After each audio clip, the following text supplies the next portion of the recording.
Okay, so we'll just continue where we left off yesterday morning. So we're looking at right view, the first factor of the Noble Eightfold Path. And we have looked at one aspect of right view, which is the kind of the higher aspect, the knowledge of the Four Noble Truths. And now we will look at what you might call the more ordinary aspect of right view, the right view which is more approachable, more understandable, because it is more, it is basically the way the Buddha taught ordinary people before you realize the Dhamma more in a more personal sense. And this little passage is taken from a sutta called the Brahmins of Sala, Majjhima Nikaya 41. You should, hopefully you should find it there. And it is about right view.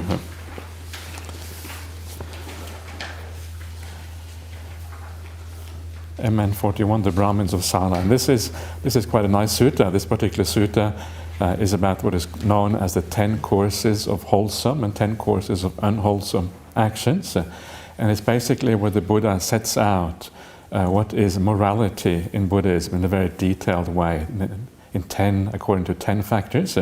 3 bodily action, 4 verbal action, and 3 mental action. And the right view comes under mental action, or mental, if you like, virtue or morality, or So this is from that particular sutta, and this is how the Buddha describes right view. So this person who is acting in the moral way, he has right view, undistorted vision. Thus, there is what is given, and what is offered, and what is sacrificed. There is fruit and result of good and bad actions. There is this world and the other world. There is mother and father. There are beings who are reborn spontaneously. There are good and virtuous recluses and Brahmins in the world who have themselves realized by direct knowledge and declare this world and the other world. So that is right view. And what does this mean? The first thing to I think to recognize about this idea of right view is that it's not really either you have right view or you have wrong view. Often right view itself is a very flexible idea. It's something you can develop, something that can change over time, something that can kind of move in the right direction. And you never really have, as I mentioned last time, you never really have the full right view, the full understanding until you see the Dhamma for yourself. That is when really right view becomes established. And in the meantime, you have like what you might call an approximate right view, or a view that is leaning in the right direction, which is roughly there. So the idea of understanding right view is actually to kind of make that right view become a little bit more right? So you develop this right view. You reflect on these things. What do these things actually mean? And as you reflect on them, as you understand them, that right view becomes more firmly established. It's more like a continuum of right view.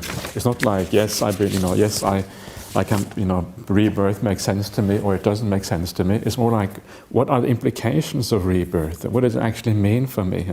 What are the effects of rebirth on my practice? What does this outlook actually entail in terms of, how I think about the world and what I should do about it afterwards? So there is this continuum of right view, more or less right. So please look at it that way. It's something to be developed, something to be changed. And because right view is the first factor of the Noble Eightfold Path, and obviously if we develop that, if we strengthen that, if we really understand what is going on, that will have an impact for the rest of the practice. Because each factor leads to the next one. The more strong, the more established right view is, the more automatic is the process of practicing the rest of the Noble Eightfold Path. So for that reason, I want to spend a bit of time on this and to get some more detailed understanding of what's happening here. So let's have a quick look at this first of all, and then we will go into the details. So you have right view, right, undistorted vision, Again, the idea here is that right view is the view which accords with reality. This is how the world actually works. It's not just a dogma. You have to believe this. This is what I tell you. You must believe this. It is actually in accordance with the view that accords with reality. And if you don't have a view that accords with reality, of course, it is going to be problematic for you. If you don't, if you have a distorted way looking at the world in a distorted way, you're not going to be able to act upon reality. You're going to be acting upon a fantasy. It's a bit like, with the scientific progress, you start to be able to control the world. You start to be able to use your understanding to create devices, to create technology, to use that understanding in a way whereby you can control things around you. If you don't understand things according to scientific principles, then you cannot exert that control over nature. And in the same way, if you have right view, then you can actually practice in such a way that it leads to your happiness, because you understand reality. If you don't understand reality, you can't even understand what is going to lead to your happiness and what isn't.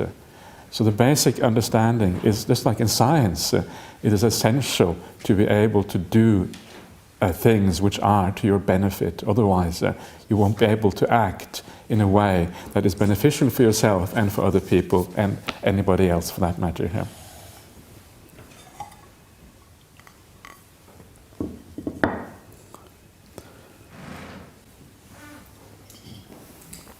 Okay, so the content of this right view.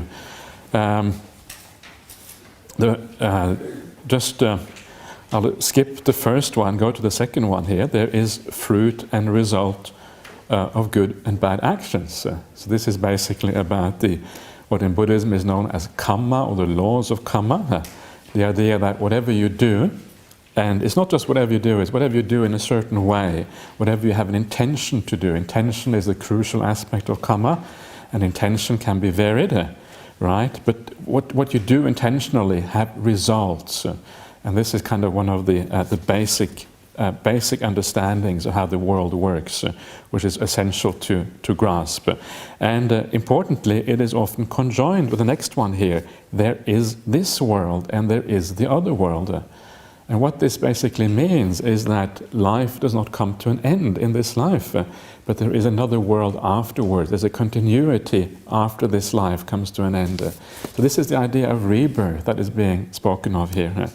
And these two things in combination are very powerful. The idea that there is rebirth and there is result of actions.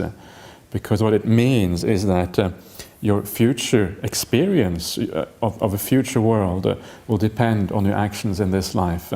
So that you can have all kinds of experiences, and this is kind of one of the things here, is that it's not just limited to human rebirth. It's bad enough to be reborn in difficult straits in this life, but it can get much worse than that according to this outlook of the world. And one way to make sense of this idea, I know sometimes people find this idea of rebirth in different realms, like Deva realms and all this kind of stuff, they find it hard to, at least when you are new to Buddhism, you find it hard to kind of make sense of that. But one way of looking at it, which makes it quite easy to understand, is the idea that within the human realm, there's a certain kind of variety, a certain span of experience that you can have. You can have from the most kind of a poor person born in the very simple circumstances, uneducated, maybe very difficult life, to the kind of most educated and kind of living in a wealthy life in the good circumstances. There's a certain span in terms of happiness and suffering that you can have within the human realm. Now, these other realms, all they really do is they increase that span, right? So this is kind of the limits of the human realm, and by adding these other realms, you just increase in the span the possibilities for experiencing happiness and suffering here. So if you get reborn in a kind of a heavenly realm, it's no different from being a human, really. It's just that your ability to experience happiness is much, much greater here.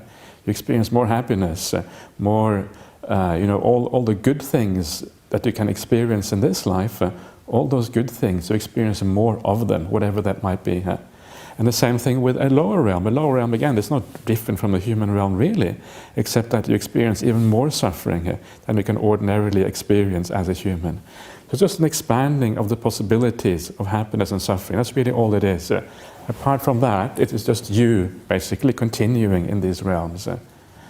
And that is, I think, quite a helpful way of understanding what these realms are all about. So this is part of the Buddhist outlook, right? This is how the Buddha says the world functions in this way. So what about these other things here then? There is what is given, what is offered, what is sacrificed. What does that mean? And it means it is in the context of karma and rebirth that we have seen just now. It is in that context that this must be understood, because this right view here is basically about karma and rebirth. So it means that what is you can give things and it has results, right? It matters.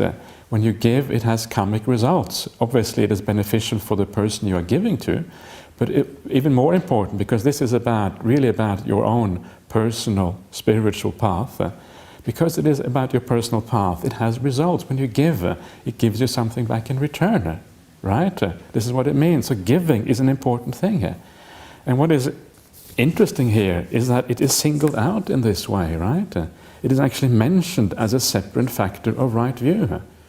And that obviously is very significant. It is, it doesn't just say that there is good and bad actions, but it specifically says that there is such a thing as giving, as sacrificing, as offering things. And so what that means, that the reason why it is singled out in this way is obviously because generosity then is a very important part of the spiritual path. This ability to be helpful, to be generous, to offer of yourself in whatever way it is. Often it would mean kind of material support, but it can mean any kind of generosity really, where you are giving of yourself in one way or another. Right? So it's fascinating, isn't it, that this is actually singled out in this way here. And you find also other places in the suttas a similar kind of emphasis on this idea of generosity. It is often said to be the foundation stone, the basic factor of good actions that kind of lead you onwards on the Buddhist path. So because of that, because it is singled out in this way, keep that in mind, remember that. This is something that really everybody should develop in the spiritual practice as much as possible, to be generous and kind in this way. And this is how I regard myself when I come here to teach a retreat. I try to regard it as an act of generosity here. I don't really expect anything in return. I just do it because hopefully it will have some good results, right? It will be of benefit to both myself and also to other people, hopefully. So this is how important it is, that it actually is singled out as a separate factor of right view. And then you have, just further down, just after the Buddha says there is this world, there is the other world, you have another one which is interesting, right? Which is a similar kind of idea. There is mother, there is father. There is mother, there is father. So again, when you read that, it kind of doesn't really stand out. It doesn't seem to mean very much. But again, because the context here is about karma, is about the first factor of the spiritual path, about how to move towards awakening here. Because of that, it means that the fact that there is mother and father are very significant in the karmic context and in the context of practicing towards awakening here. So the actions that we do towards our parents have a very powerful spiritual effect. That's basically what it means, right? And once you understand that, it is so important that, if you're going to practice this path fully, if we're going to expect to get the good results in meditation practice in terms of insight and understanding, then the relationship that we have with our parents is one of the factors that we have to factor in on this path, that we have to deal with. And I won't say anything more about that now. I'll talk more about that later on. And I recognize that people have different relationship with their parents. Some have difficult relationships. Some have better relationships. But the point is that we can always do something, right? We can maybe not make it perfect, but we can always do something to move in the right direction here. So again, very interesting that this is mentioned like this, in this way here. And it fits with what you see in other places in the suttas. For those of you who know the Buddhist scriptures a bit more, you know that mother and father are talked about. For example, you can make very extremely bad karma, and one of the worst karmas you can make is killing your parents, right? So, and again, it's the same idea again. The karma that we make in relationship to our parents is very, very powerful and very strong, and that is why it is mentioned here at the very beginning of the Noble Eightfold Path. Okay, then we have, there are beings who are reborn spontaneously here. And this one is the only one which I think is, I'm not entirely sure why it is included in right view. It is interesting that there is in the Chinese parallel to this sutta, in other words, the parallel to this sutta in other languages, that is the only factor of right view is not actually found in those other parallels. So this might be, it's possible that this is not so important because it isn't found in other places. But anyway, what I think it means is again this idea that when we look at the idea of rebirth, we are expanding the possibilities of happiness and suffering here. And if you have a physical body, like in the human realm or the animal realm, there's only so much you can experience. That body limits you in a certain way.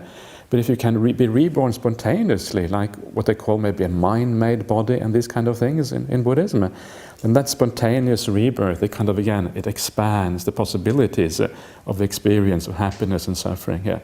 You're no longer limited to the physical body, but you expand that whole range of possibilities. That may be what is meant here. And it allows for types of rebirth which otherwise would not be allowed for if you were limited to physical bodies. And then we have the last one. There are good and virtuous recluses and Brahmins in the world who have themselves realized by direct knowledge and declare this world and the other world.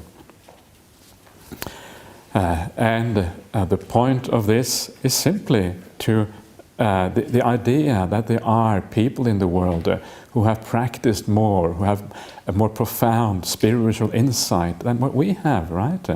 The idea that there are beings like the Buddha perhaps, there are other people perhaps in the world today who have practiced this path very profoundly, and you have some idea that this is the case, this is true, right? Now, if you're going to be on the Buddhist path and do the Buddhist practice, this is what it means to have confidence in the Buddha, right? Confidence in the Buddha's teachings, confidence that there are areas in the world, noble people who have penetrated the same truth that the Buddha himself penetrated a long time ago. So this is, and this of course is foundational. Without that, you can't even get started on the Buddhist path. So because that is foundational, maybe we should look at that one first of all.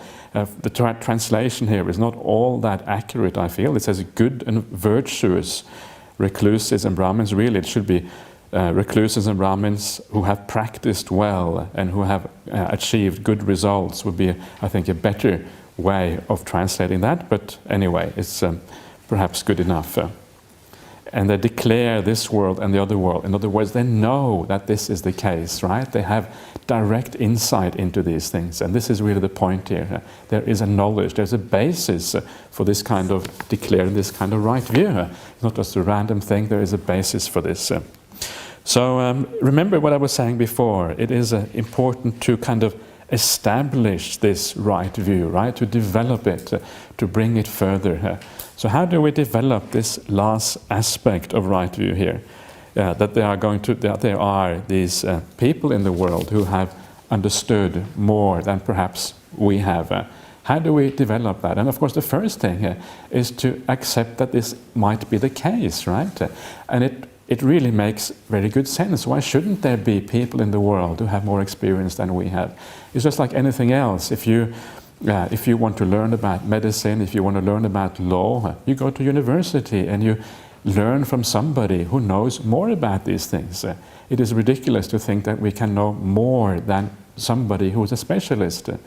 And the same thing in the spiritual path. In the spiritual path, it may not be perhaps quite as obvious as with ordinary learning, but it is the same thing, right? There are people who have been practicing these things, and it goes back for millennia. They've been sitting in the forest peacefully, quietly, contemplating, getting into deep meditations.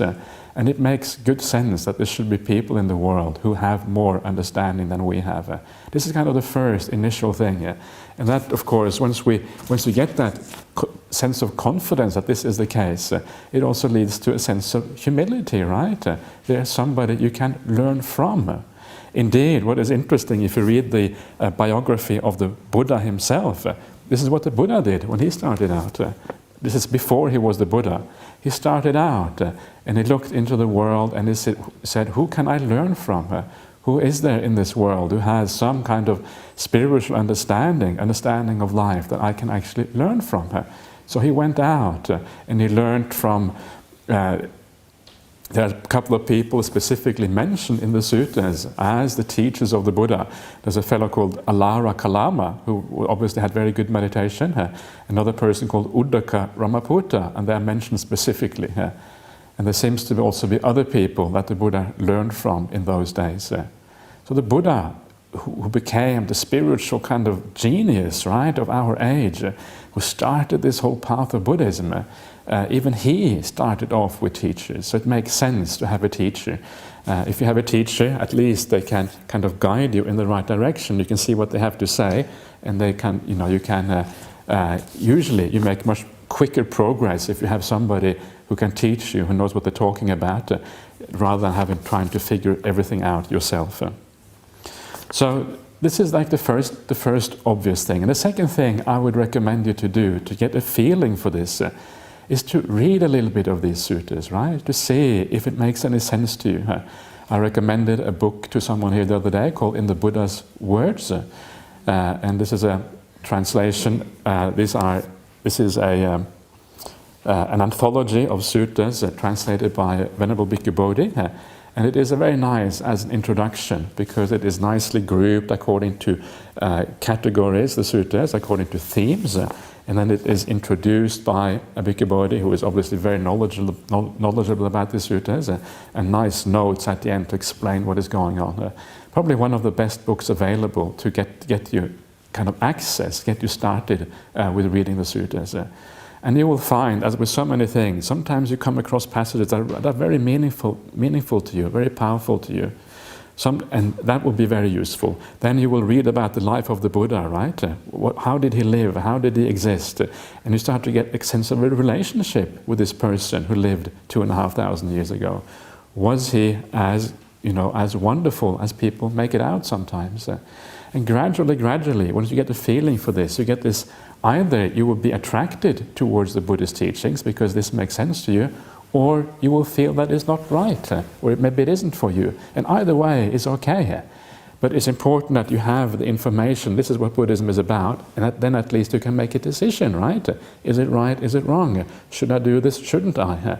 And then this is how you then gradually gain confidence in the Buddha, or possibly you lose confidence. But either way, you have to build it up in this way regardless. This is the first one. So please read the suttas. Please have a look at this. You don't have to read all that much. Sometimes it's about reading those things that inspire you, right? Sometimes if you read everything, you might get too much and too confusing, and you think about too many things at the same time. Sometimes take maybe one or two suttas that are really work for you.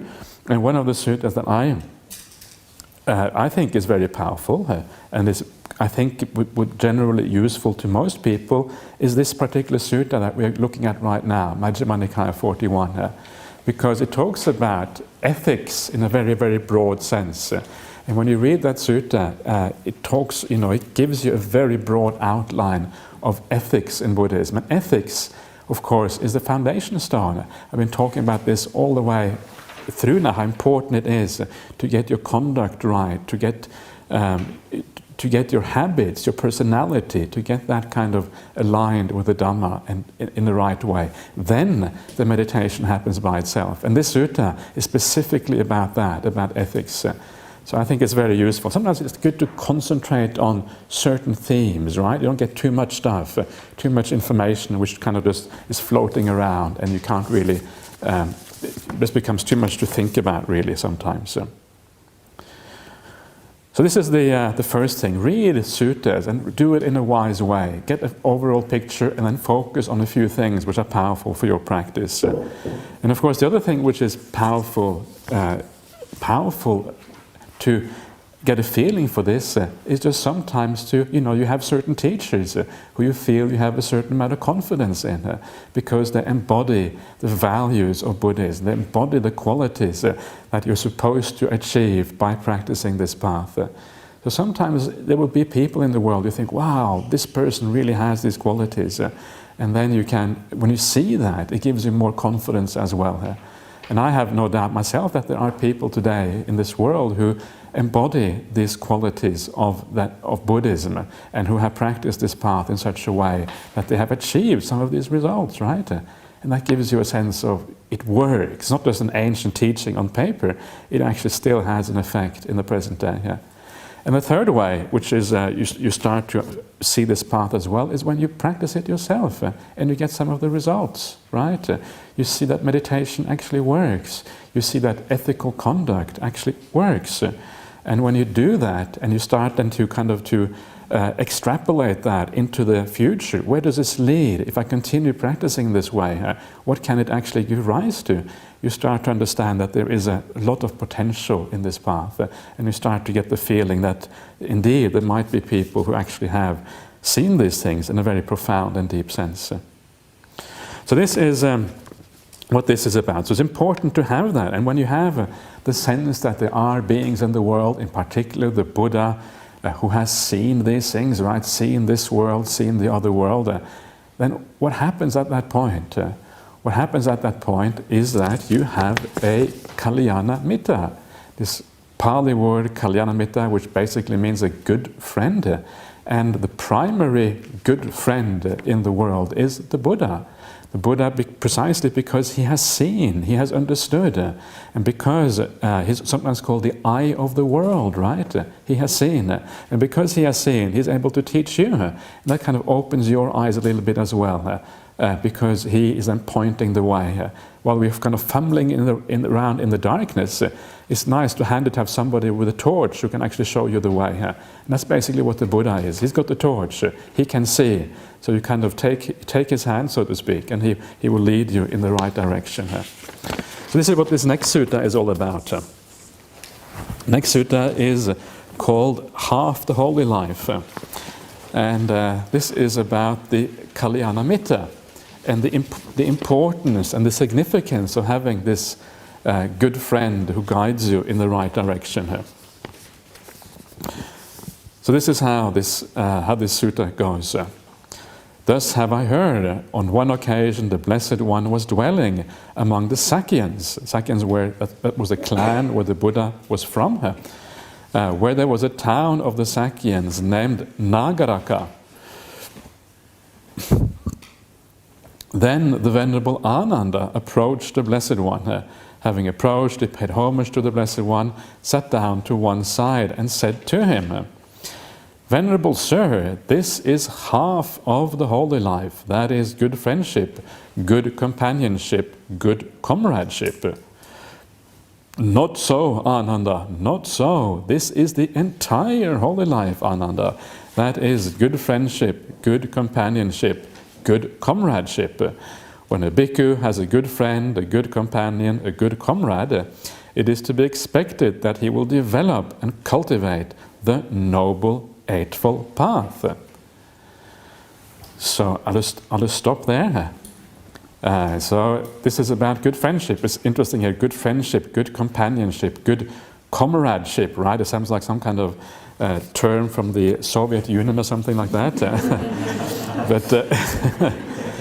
I think the Bhikkhu Bodhi was trying to find another word which kind of sounds like friend, right? So comrade was the only thing he could come up with. So that's why it has that in there. It's nothing to do with communism or anything like that. So, and this is interesting, isn't it? That Ananda says that this is half of the holy life, this idea of good spiritual friendship. In other words, you understand that this is really important, right? It obviously matters a lot. And then the Buddha says, no, it's not half the holy life, it's the entire holy life. And when you read that, you think, is the Buddha being serious? Is it talking kind of metaphorically? Is it talking like, well, is it trying to say it's really, really important? But surely it doesn't mean that it is the entire holy life. How can it be the entire holy life? And I used to think like that too. I used to think, you read these things and you kind of skip over it. And then one day you think, wait a minute, he's actually saying it is the entire holy life. What does that mean? And of course, the Buddha, he doesn't usually mince his words. He doesn't mess around. When he says things, you can be pretty sure it has some significant meaning, right? So when he says it is the entire holy life, it probably means that it is just that, the entire holy life. So how can that be the case? And to understand that, and this is the again this Buddhist idea of non-self, right? Because from the Buddhist point of view there is no entity inside which is permanent. It means that we have no kind of guidance inside of us which steers us on the path, and like a compass which is always pointing in the right direction. We haven't got that. There is no compass there. There's nothing there which kind of is solid, which always is reliable, always going to do what is right and avoid what is wrong. We don't have, there is no such thing inside of you.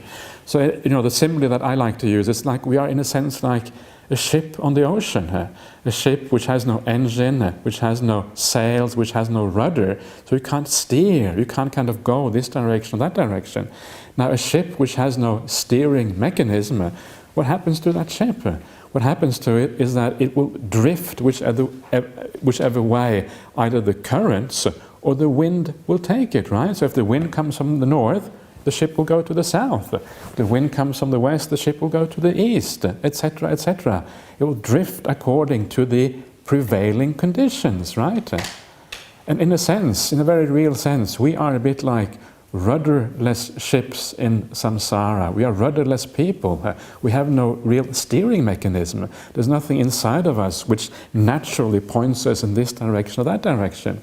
We are rudderless and we drift according to the prevailing conditions. And what are those prevailing conditions? They're all the conditioning that has affected us in this life and is affecting us now and has affected us from Buddhist point of view also in past lives, right?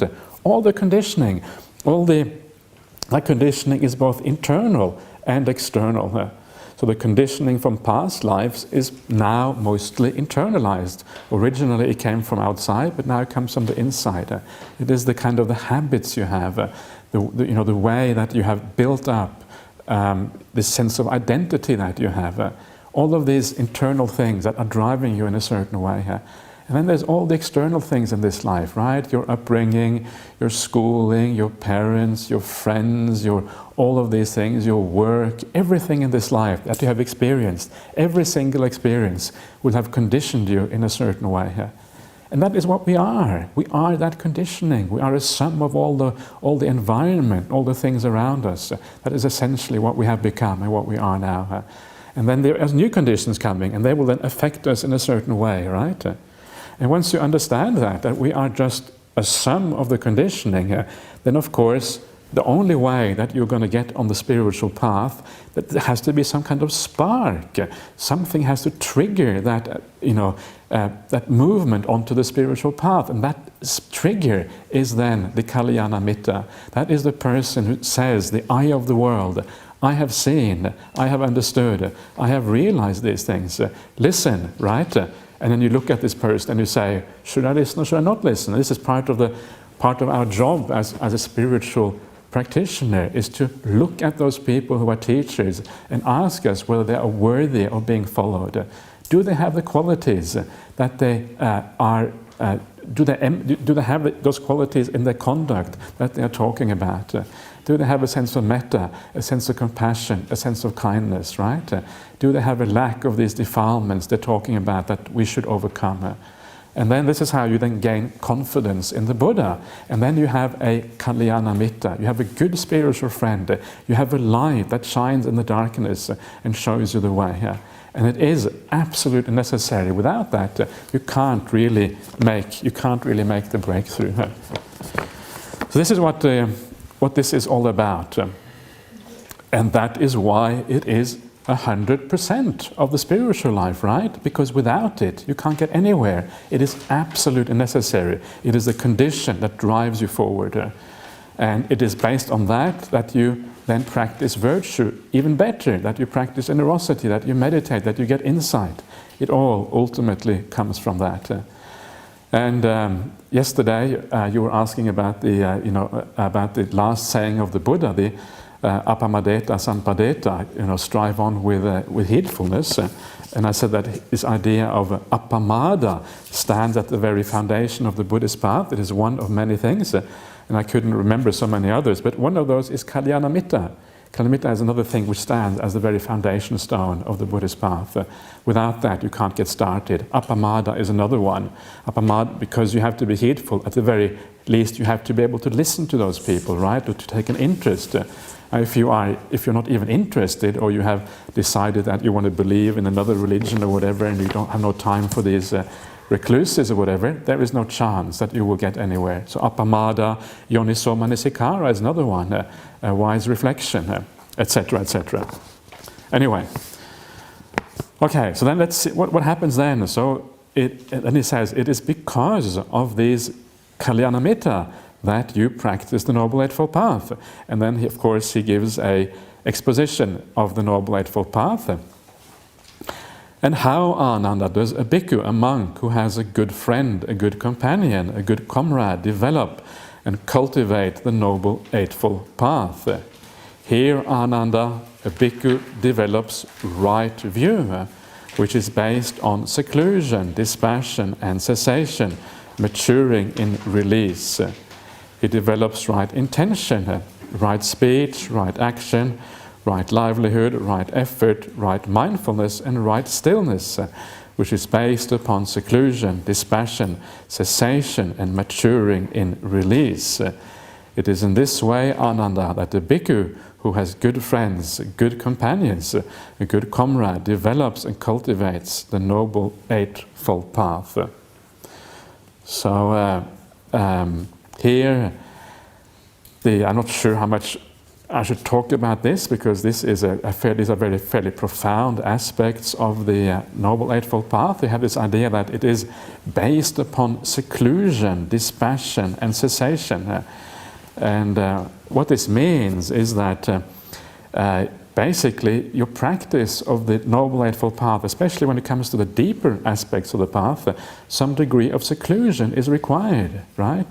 This is why we go on a retreat. You are secluding yourself a bit from society, secluding yourself from your ordinary chores of life, getting a little bit away.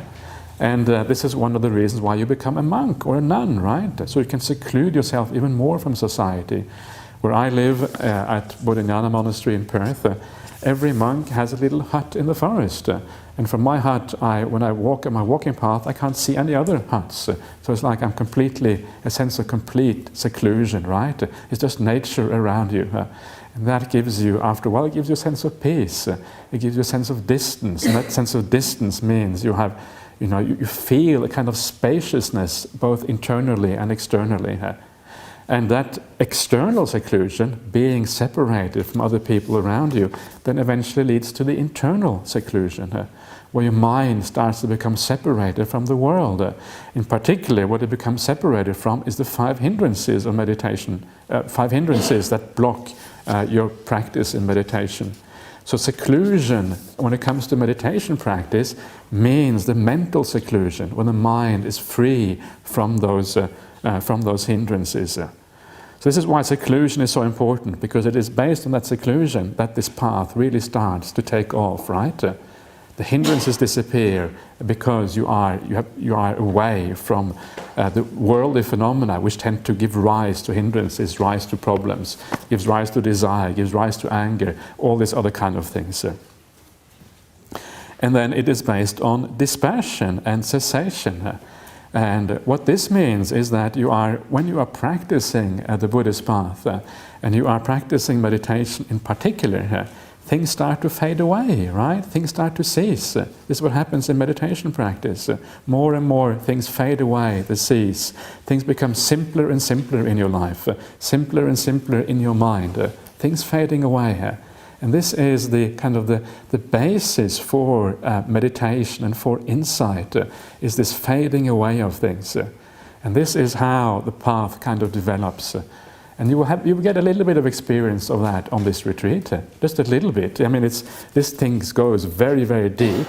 This kind of fading away of things and ceasing of things is a very profound kind of thing, and it goes deeper and deeper and deeper until eventually, it says here, it matures in release. And release here really is the release from craving. You don't crave anymore. You see that all the phenomena in the world are impermanent. You can't control them, right? You can't really rely on them. There is a higher happiness to be had beyond these things. And when you see that, craving just disappears all by itself. It is eliminated. And that is the idea of release or liberation on the Buddhist path. Anyway, it's getting a bit ahead of us here. We kind of this is towards the very end of the Noble Eightfold Path, and we're still just dealing with the first factor. But anyway, since it's there, I thought it might be nice just to discuss it briefly here. Okay, then the last part of this sutta. By the following method too, Ananda, it may be understood how the entire holy life is good friendship, good companionship, good comradeship. By relying upon me as a good friend, right? Here's the Buddha speaking. You rely on the Buddha as a good friend. The Buddha is the Kalyanamitta. Ananda, beings subject to birth are freed from birth. Being subject to old age are freed from old age. Being subject to death are freed from death. Being subject to sorrow, lamentation, pain, displeasure, and despair are freed from sorrow, lamentation, pain, displeasure, and despair. By this method too, Ananda, it may be understood how the entire holy life is good friendship, good companionship, good comradeship. So this is just another way of looking at the Noble Eightfold Path, right? The Noble Eightfold Path leads to the end of suffering. So by practicing the Noble Eightfold Path and by doing that, it leads you, this Kalyanamitta leads you eventually to the highest happiness, the ending of all problems, right? And the highest happiness that is possible to attain in this world. Okay, so there you are. That is the first, just a very short little sutta about what is meant by the idea of having confidence that there are beings in this world who have seen something more profound, who understand this world, who understand the ideas of rebirth and karma, and who ultimately understand that there is an awakening beyond ordinary phenomena, the ordinary world. That is what is meant by that. So now, we have a little bit more time. Now I want to look at the next part of this right view, and that is the idea of rebirth and how the Buddha talks about the idea of rebirth in the suttas. And again, this is perhaps a bit challenging for some people because it is quite, in the typical Buddha's way, it is quite direct and quite straight to the point. And sometimes when you hear things directly for the first time that you're not used to hearing, it can seem quite powerful. Anyway, let's see what the Buddha has to say. This is the sutta called Tears, 15.3, Samyutta Nikaya 15.3 here. I'm not sure if the sequence you have is maybe slightly different from what I have, but yeah, 15 Samyutta Nikaya SN 15:3 tears. So,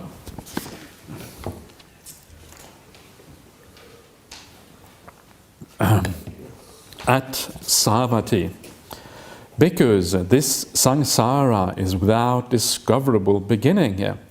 The first point is not discerned of beings roaming and wandering on, hindered by ignorance and fettered by craving.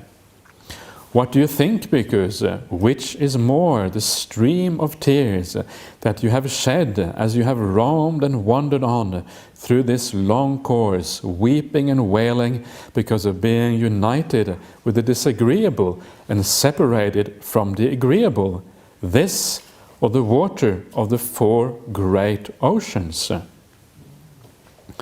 As we understand the Dhamma taught by the Blessed One, Venerable Sir, the stream of tears that we have shed as we have roamed and wandered through this long course, weeping and wailing because of being united with the disagreeable and separated from the agreeable, this alone is more than the water of the four great oceans.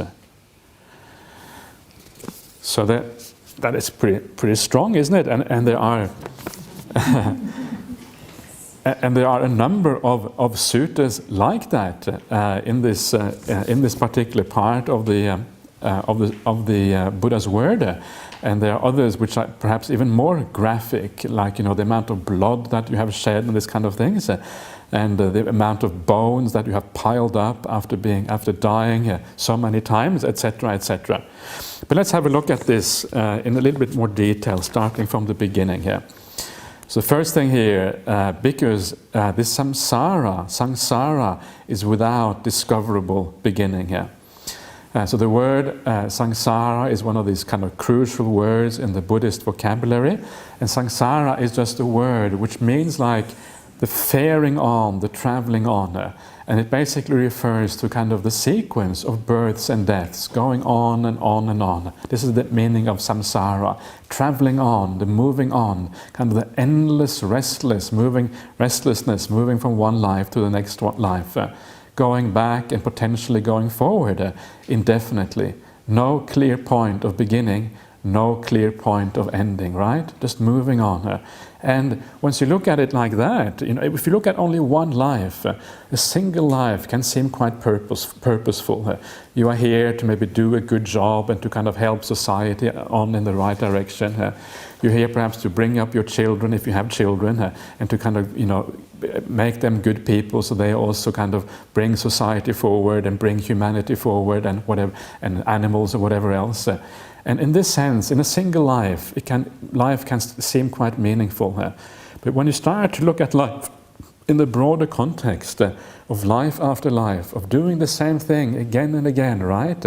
In one life, you have done all these things. You had your education, you had your job, you have been bringing up children, you've been trying to do good in the world. And then you die, and then you get reborn, and then you try to do exactly the same thing again, right? It's almost as if you've forgotten that you did it in the past, and now you're doing it again. And you're not aware of that, and then you do it again and again and again and again and again, right? The same thing. And after a while you wonder, what is the point of all this? It seems so pointless. And is it really getting somewhere? But sometimes it's getting somewhere, sometimes it's not. Sometimes you are helping society, sometimes you're dragging it down. Sometimes, the world is kind of going in the right direction, other times the world might be going in the wrong direction. So the whole thing, when you look at it in the bigger picture, it doesn't make so much sense anymore. There isn't that sense of progress, there isn't that sense of meaning, and life becomes kind of sort of pointless in a sense, right? It's a terrible thing to say, but it kind of seems pointless. You are here, the ordinary life, the ordinary world. And that is why, I have to admit, that's one of the reasons why I'm still a monk after all these years. One reason is because I feel that there is a kind of general progress in my practice all the way through, and that makes it very meaningful. But the other thing, to me, I can't really see anything all that meaningful to spend my life doing. Sure, you can do good in the world and all that, and of course that is what we should do. But without that bigger spiritual picture, without some kind of bigger picture to frame it all into, to make it meaningful, it is actually, to me, it seems quite pointless, the whole thing. And this is, again, one of the ideas about samsara. about this idea of rebirth, once you start to understand what it actually means, once you start to understand that you have done this, right? It seems so important, I've got to get my education, so you strive at university and you get that education. It seems so important until you realize that you have done this 1,000,000 times before. Then it doesn't seem so important anymore, right? I've got to get that degree. Suddenly you have had 1,000,000 degrees before, hasn't really gotten you anywhere. You're kind of, okay, so what, right? And this is the kind of the big picture, and this is why the big picture matters, and it changes your perspective on this life and what actually is important in this life, and it turns you into a very new and different direction. So I'm not saying this to make you depressed or anything. I'm just saying it because it kind of opens up a new way of looking at the world, right? What is the amazing thing is some of the happiest people I know, they are those people who say exactly this kind of things. Life is just pointless, and then they laugh and have a good time, right? And this is not anything to make you sad about. It's just to turn you in the right direction and to think about life in a new way here. So, and this is the second thing here, samsara, it is without discoverable beginning here. And this is also quite interesting. This is the way when the Buddha talks about things, he doesn't talk about things in what is often called like a metaphysical way. The word metaphysical means like in a theoretical or doctrinal way, without any basis in experience, right? That's what I mean by metaphysics here. There's no basis in experience. It's just an idea or a theory. So if the Buddha had said that samsara doesn't have any beginning, that would have been like theoretical. It's something you can actually never know. You cannot know whether something has beginning or not, because you can always go back further in time. But what he says, it has no discoverable beginning, which is very different, because that is based on your own experience. You know, you can go back in time, right? And this is what the Buddha claimed to have done. He goes back in time, life before life before life, right? And there is no beginning, it just goes on. And of course, one of the interesting things the Buddha saw when he did that, he saw also that the world goes through cycles as well, right? He talks about the world going through these enormous cycles, a bit like perhaps the Big Bang in the present day, and then a kind of a big crunch kind of following after it. So he saw, and then because he saw this, he says, well, no matter how far back I go, no matter how many Big Bangs I see, no matter how many millions of life I look backwards, there is no beginning. It just goes further back, further back, further back, further back. There is no discoverable beginning. And it shows you the Buddha's very pragmatic way, right? He talks about what he knows. He doesn't just give empty doctrines. And this is throughout the suttas. It's always about what is knowable from the Buddha's point of view. And this is the thing about, rebirth and life in different realms and all this kind of stuff. It is, the Buddha says specifically, I'm teaching this because I know it, not because I've heard it from somebody else or it is some kind of theory or whatever. So this again is a very important part of the Buddha's teachings. It is experiential, it is knowable. And then he says, a first point is not discerned of beings roaming and wandering on, hindered by ignorance, fettered by craving, right? There is no first point again. You can't find a beginning to all this. Buddhism is one of those few religions where there is no beginning. There's no point at which the world was created. It just goes back. And I find that quite a nice way of looking at things. It's certainly a way that makes sense to me. Of beings hindered by ignorance, right? You are in the darkness, you are ignorant, you can't see, you are deluded, you don't understand the way the world is. And because you are in the darkness, you keep on wandering, not really knowing what you're doing, going from one life to the next one, not understanding that it is all just suffering. You're suffering in this life, suffering in the next one, now here, now there. Don't really know what's going on. You have this narrow little view of this life. You don't see the big picture. And for that reason, you are kind of just wandering on in darkness. So you are hindered by ignorance. You can't see it because it's dark, and you are fettered by craving. Craving is what binds you. That's why you're fettered by craving. It binds you to rebirth. It binds you to the round of existence. You get reborn because of craving. Craving is the driving force that takes you from one life to the next one. So you are fettered by craving. It binds you to the round, and you are hindered by ignorance. And of course, ignorance and craving, again, are mutually conditioned by each other. You crave precisely because you're ignorant. So they're also bound to each other. It's a nice little thing, that one there, this idea of being hindered by ignorance and fettered by craving. A powerful little understanding. It's actually a very broad thing right there. It tells you a lot about the Buddhist outlook and the Buddhist worldview. Just those few little words. And then he goes on to say what this means, right? What does it mean? What actually is it that we are missing? And one of the things that we don't see is precisely this, that we have cried more tears than there are waters in the 4 oceans. The 4 oceans in those days were the oceans around India, so it was a little bit more limited than the kind of the world oceans as we know them now, but it's roughly the same, right? It's lots and lots of water. It doesn't really matter exactly how much it is. And this is the problem. We don't understand the scope of suffering in this world.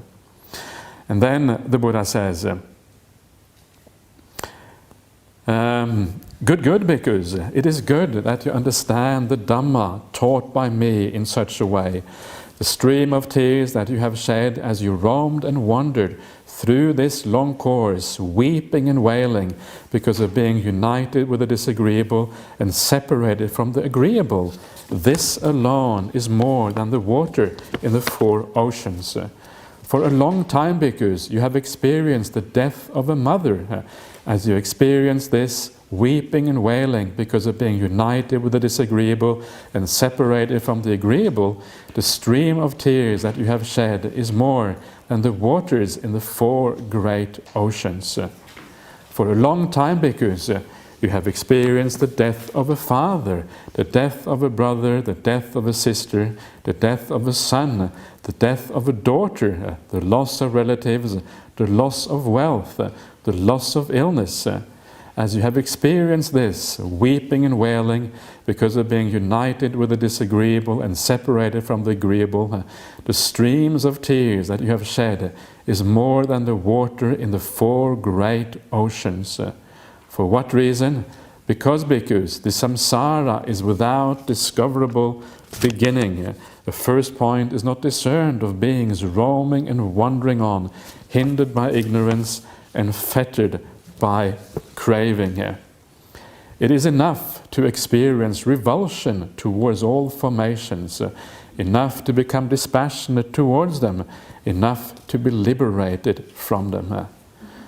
Once you see the problem, once you see the scope of this, once you see the, what is actually going on, you get this feeling of enough, right? You get repelled by this. This is understanding suffering, the first noble truth, in a much broader sense than you have ever seen it before. You see this vastness of samsara, now being reborn here, now being reborn somewhere else, now being an animal perhaps, right? And going on, and then you get this, enough, I can't take this anymore. So you get this revulsion. This is what revulsion means in a very deep sense. You get repelled by this whole thing called existence, and you kind of get pushed off the wheel of samsara. You had enough. And this is what it means, revulsion towards all formations. It's might mean a terrible translation. When you hear the revulsion from all formations, you think, okay, well, it doesn't. To me, it doesn't really grab the mind at all. Formation, says here, is the Pali word sankhara, all conditioned phenomena, right? All phenomena of the world, basically, they're all conditioned. So you get experience. You are repelled by all the phenomena of the world, basically, here, because you see that suffering is inherent in all this, and it will continue like this into the future unless you do something about it now, and that's why you feel repelled. And then when you have that sense of being repelled then you become dispassionate.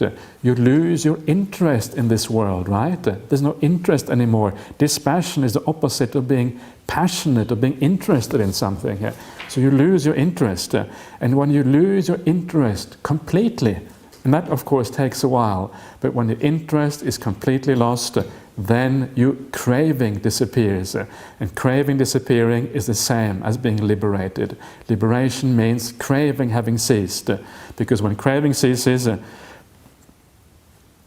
are no longer going to get reborn. Because craving, as I said before, is that which fetters you to the round of existence, to the round of birth and death, of samsara. So, there you are. That is the one about the suttas on the stream of tears, and it's a very powerful sutta. And if that sort of thing inspires you, you can go to that particular chapter, and there's a number of suttas there which talk about this in the same way. If you don't like it, you don't have to read that kind of suttas. The point here is that people are inspired by different things, they find different things interesting. So you read those things that interest you. Don't just, if you find something really hard to read or you don't like it at all, don't force yourself to read stuff you don't like. And maybe later on you can get back to it afterwards, once you have digested some of the other stuff in the suttas. So that is the Buddha's way of explaining rebirth, and why this one among many reasons why the idea of rebirth is so powerful and so important. And I will stop there because we have been going for just over an hour, and we will continue tomorrow morning with a little bit more about rebirth, and then about karma and the other factors we'll be talking about afterwards.